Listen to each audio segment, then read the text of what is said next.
Bueno, buenas noches a todos. Voy a tratar de ser lo más ágil posible para no aburrirlos. La idea de hoy no es dar ningún tipo de solución, porque no la tengo, así que no la esperen, pero sí de abarcar o de empezar a dar las primeras introducciones o introducción sobre estos temas que empiezan a sonar, que empezamos a escuchar, pero que no sabemos mucho de qué se trata. Si yo les pregunto hoy acá a todos los que están acá presentes, ¿cuántos de ustedes tienen en este momento un dispositivo electrónico? Seguramente todos levanten su mano. ¿Y esto a qué se debe? Se debe a que las nuevas tecnologías han pasado a ser parte de los elementos cotidianos de nuestra vida. Desde hace años acá nos hemos venido informando, entreteniendo, comprando, trabajando e incluso hasta enamoramos a través de las nuevas tecnologías. Esto sin duda marca un cambio de paradigma, un paradigma digital que modifica las relaciones humanas. Y obviamente que las relaciones jurídicas no son ajenas a estas relaciones humanas.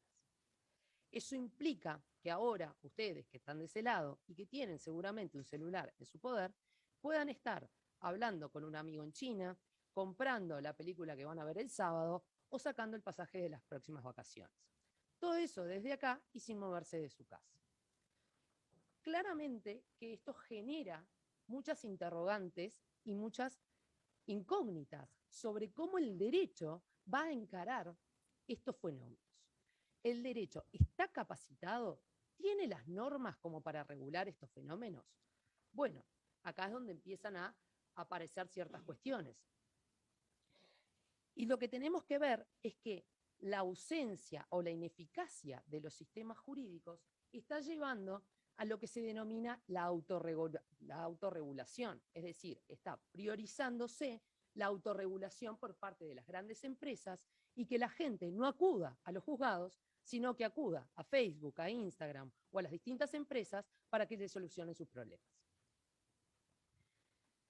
A medida que la persona va viviendo, va generando lo que se genera la huella digital. Esa huella digital es abarcativa tanto de los bienes, de los servicios, así como de las opiniones que vierte la persona en Internet. Eso va configurando, sin duda, todo su patrimonio o su caudal digital. La pregunta que nos surge a nosotros desde el derecho de familia y casi naturalmente es, ¿qué pasa con esos bienes que adquirió la persona cuando se muere? Y acá es donde tenemos que empezar a manejar los conceptos clásicos del derecho sucesorio para una realidad para la cual no fue pensada. La sucesión como forma está claro que implica el subingresar de un sujeto en las relaciones jurídicas de otro sujeto, que permanecen incambiadas. Es así que una persona transmite a otra por la sucesión su herencia, es decir, una universalidad. Esa universalidad está compuesta por un conjunto de bienes, derechos y deudas que no se extinguen con la muerte del causante. Y esto es importante en esta materia de nuevas tecnologías, por lo que vamos a decir a continuación. Es decir, que por un lado vamos a tener las clásicas sucesiones formales, que son la sucesión testada o la sucesión intestada, y a medida que avanza esto de las cuestiones particulares y de la autorregulación, empiezan a surgir otro tipo de sucesiones, las sucesiones no formales, también denominadas will substitutes. Entonces, la pregunta que nos hacemos es, cuando hablamos de sucesión digital, ¿nos estamos refiriendo a un tipo de sucesión no formal por la cual una persona puede transmitir todo o parte de su patrimonio para después de su muerte a través de las nuevas tecnologías? Bueno, si nosotros analizamos nuestro orden interno, el 778 es muy claro. La sucesión puede ser testada o legal. Por lo tanto, la sucesión digital como categoría autónoma no existe. Ahora bien, ¿puedo yo regular las disposiciones o esos bienes que la persona va adquiriendo a través de testamento? Bueno, ahí es donde empiezan las confusiones. ¿Por qué empiezan las confusiones? Porque ya existen hoy en día distintas empresas a nivel internacional que prevén o que venden el servicio de la autodeterminación de las personas. Es decir, que puedan regular en vida qué va a pasar con sus cuentas de Facebook, con sus cuentas, con sus correos electrónicos, con sus bienes, una vez que las personas mueren. Entonces, comienzan a hacerse más frecuentes conceptos tales: el testamento digital, el legado digital, el albacea digital. Entonces, la pregunta que nos surge es: ¿tiene la misma eficacia un testamento digital que un testamento formal? ¿Puede tener la misma eficacia? Bueno, si nosotros nos ponemos desde el punto de vista del ordenamiento interno uruguayo, donde no vale el testamento hológrafo, tenemos muy claro cuáles son los preceptos en materia testamentaria. El testamento es aquel instrumento por el cual una persona dispone del todo o de parte de sus bienes para después de la muerte.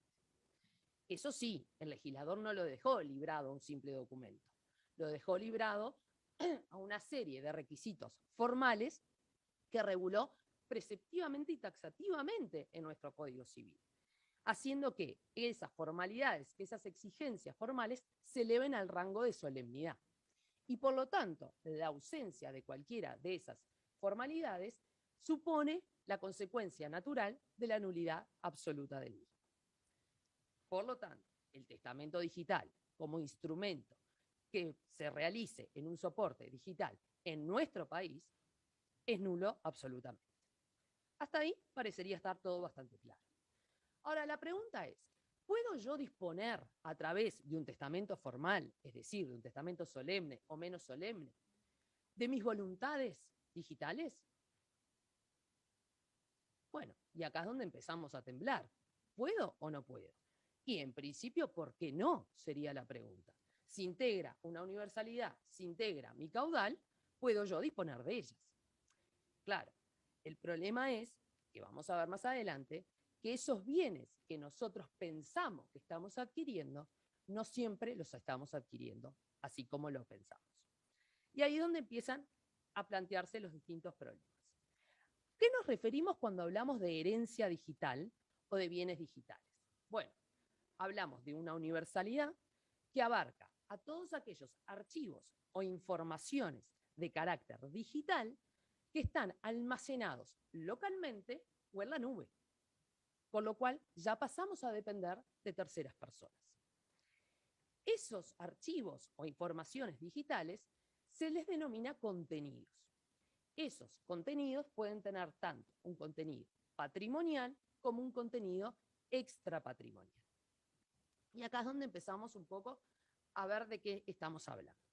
Cuando hablamos de los contenidos de alcance extrapatrimonial, estamos hablando de perfiles de redes sociales, de correos electrónicos, de opiniones que vertimos en blogs, en Twitter, en lo que sea. Claramente, estos bienes o estos contenidos no abarcan o no se incluyen dentro de la herencia, sí de la sucesión de la persona, pero no de la herencia. ¿Por qué? Porque no tienen un contenido patrimonial. Estos derechos no están protegidos por el derecho de propiedad, sino que están protegidos por otros derechos que también son derechos y fundamentales, como son el honor, la imagen, el secreto de las comunicaciones, la privacidad, la intimidad y un montón de otros derechos de los cuales todos conocemos.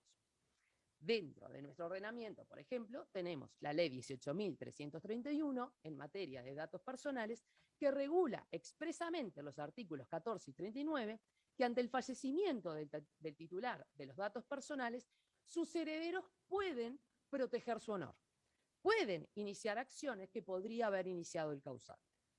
Eso no quiere decir que los herederos sean titulares de aquellos derechos fundamentales los cuales se extinguieron con la persona. ¿Sí?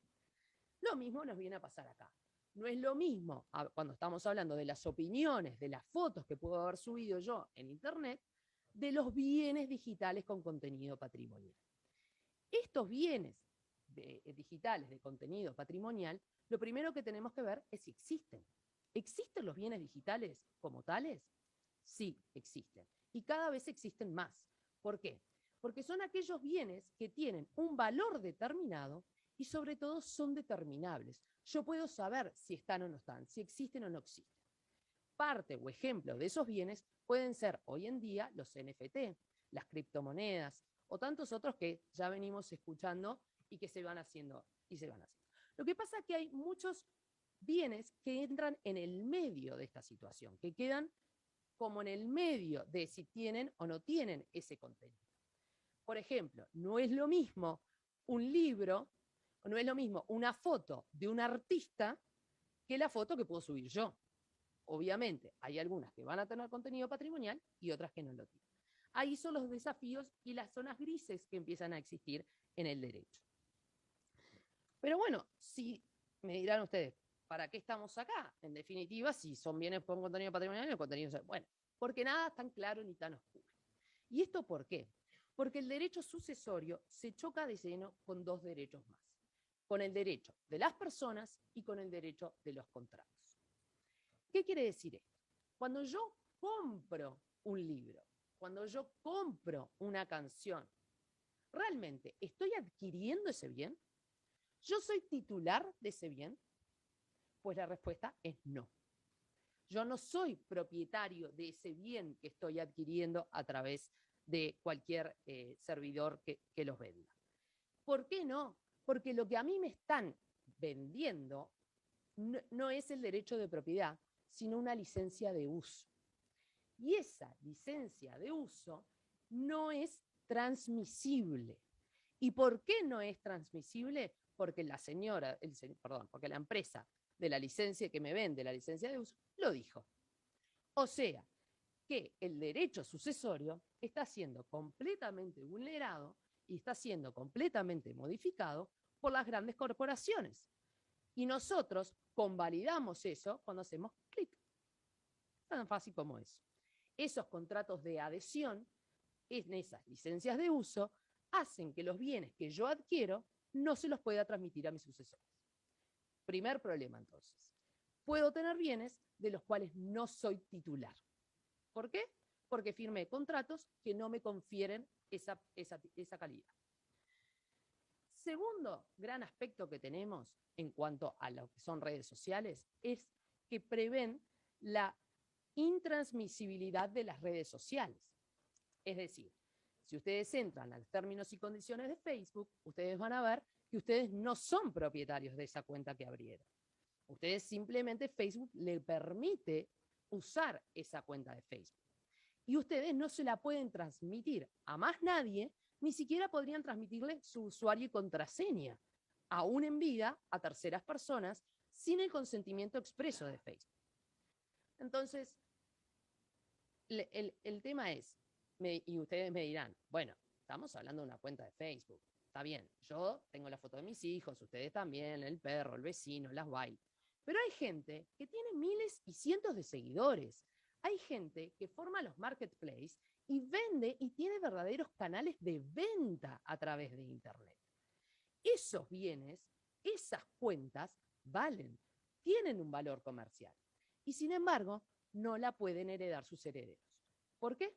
Porque Facebook no lo deja. Eso es lo que está pasando hoy en día y por eso el conflicto que se está generando entre el derecho de los contratos y el derecho sucesorio. El otro gran problema que tenemos para enfrentar en el derecho sucesorio son los fantasmas digitales. ¿Qué son los fantasmas digitales? Es, ¿qué bienes dejó la persona? ¿Dónde están esos bienes? ¿Cómo puedo yo, heredero, incluir un bien en un acervo bruto si no sé si existe, si no sé si está, si no sé dónde está?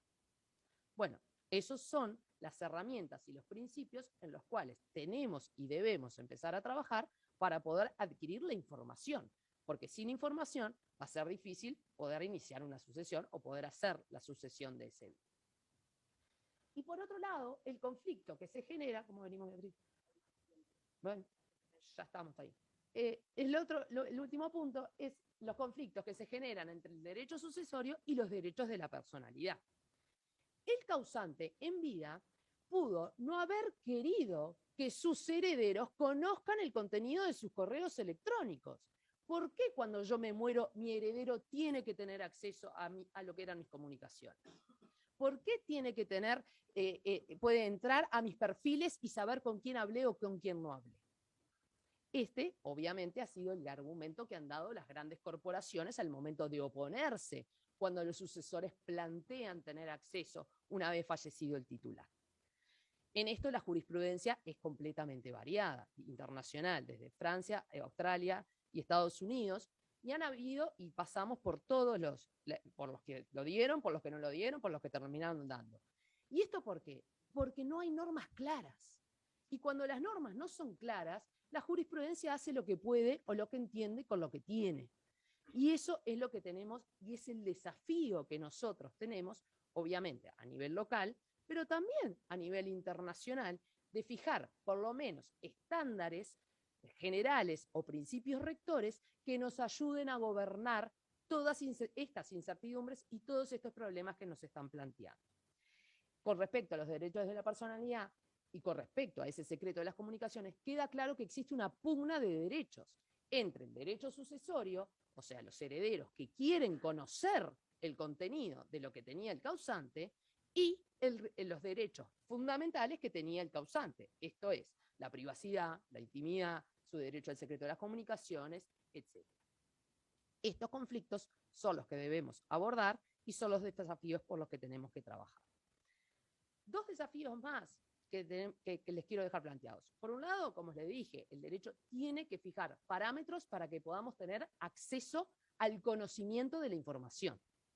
Sin duda, si no tenemos la información, mal podemos ingresarla dentro del acervo bruto hereditario. Y lo otro que tenemos que hacer es ayornar y flexibilizar los instrumentos que tenemos hoy. Esto es el testamento. No podemos seguir previendo que una persona, para disponer de sus cuentas sociales, tenga que ir a un escribano, llevarle 3 testigos, iniciar todo el proceso de lo que requiere un testamento, sea esté abierto cuando no cerrado, para lograr una finalidad tan básica como puede ser liberar una clave, o que la persona tenga acceso, o simplemente que le borre la red cuando ella no esté. Bueno, estos son el ayornamiento que necesitamos del ordenamiento, porque estas cosas sí hoy no se pueden realizar. Otro lado y otro punto que tenemos, otro desafío, es la jurisdicción. No podemos seguir con jurisdicciones estancas.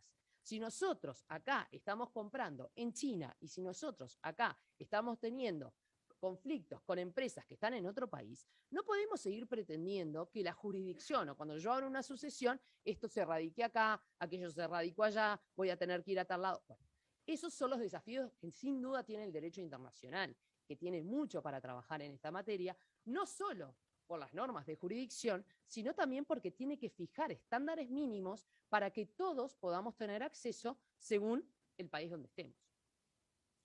Y por último, el gran desafío que tenemos es el cultural. No tenemos que achicarnos cuando nos hablan de bienes digitales.